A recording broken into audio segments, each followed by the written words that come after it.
Gigi Becali, 65 de ani, a făcut un anunț neașteptat, având în vedere că FCSB ocupă fotoliul de lider în Superliga și are mari șanse să întrerupă seceta de trofee care ține din 2015 încoace.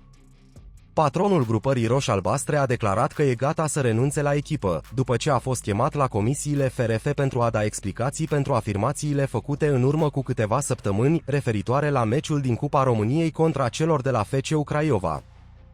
Gigi Becali ar vrea să le lase clubul celor trei fete ale sale, Teodora, Alexandra și Cristina, însă niciuna nu este dispusă să ajungă la conducerea FCSB-ului. Totuși, omul de afaceri consideră că ar putea să o convingă măcar pe una dintre ele să accepte propunerea sa. Eventual, să le las nepoților. Să văd, poate o conving pe una dintre fete să-i dau acțiunile să scap de ei.